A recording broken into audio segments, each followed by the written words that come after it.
is advised.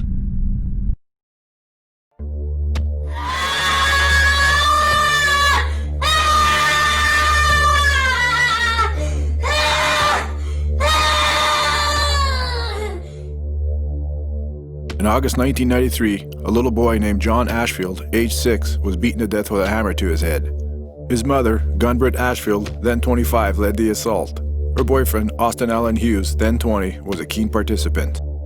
According to evidence presented to court in December 1993, Ashfield became enraged when she heard that John had touched his 3-year-old sister in an inappropriate way. Her boyfriend agreed the boy could not be allowed to get away with it. He didn't. Less than 24 hours later, he died in Shoalhaven Hospital. His tiny body covered more than 100 bruises from a savage beating. A beating that ended with Hughes putting the Nowra telephone book against John's head and hitting him with a hammer. They were each sentenced to 21 years in jail, reduced to 19 years on appeal, with a minimum of 14 years before being eligible for parole. John Ashfield's little sister, Melissa, says she remembers the day John was beaten, clear as anything. When he swung in from school that day on August 5, 1993, Hughes confronted him in the kitchen. Hughes told police he kicked John on the bottom with the side of his foot. The way he kicked a soccer ball, slapped him around the head and sent him to his room. But that was not the end of it. Ashfield and Hughes decided John needed to be taught a lesson. They went into his bedroom and started beating him. A frenzy soon developed. They punched him with his fists and beat him with a white aluminum rod that held up a curtain. John was sobbing. "I'm really sorry. Don't do this to me. I'm sore. I'm sorry." Hughes mocked him, saying, "You scream like a little girl." When John continued to sob, Hughes took a girl's dress out of the cupboard and shoved it over the crying boy's head, forcing his arms through the sleeves. He started crying and carrying on, Hughes would later say in a statement to police. He was crying, "Get it off, I'm not a girl."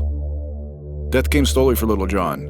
Britt Gunn Ashfield would later tell police that Hughes had put the phone book against John's head and repeatedly hit him with a hammer until John was limp and dazed, unable to sit up in bed. They hit him over 100 times with the hammer over a 2-hour period. When it became apparent that John had lost consciousness, his mother dunked him under a cold shower, then a hot shower.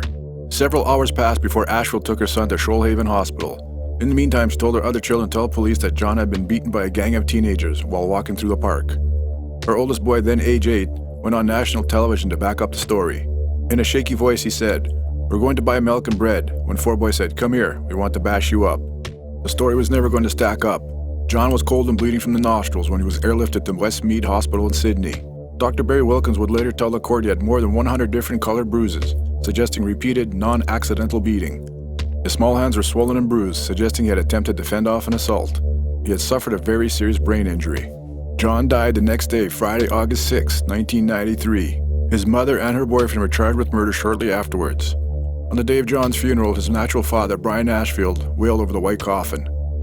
At the time of his son's murder, Brian Ashfield told reporters that he had warned community service that his wife was violent and that she intended to hurt the children.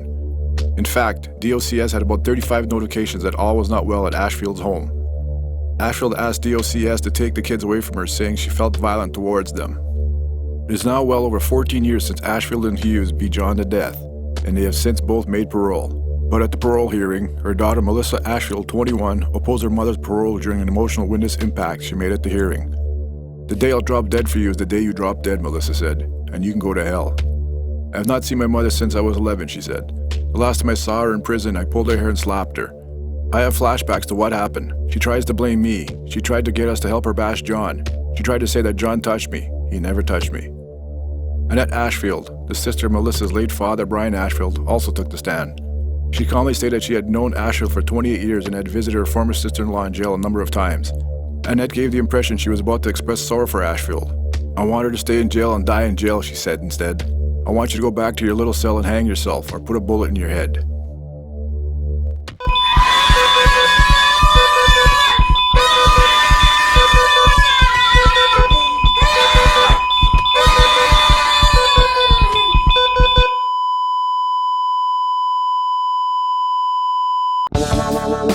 Welcome to my channel. This is Mr. Scary. Hope you enjoy the show.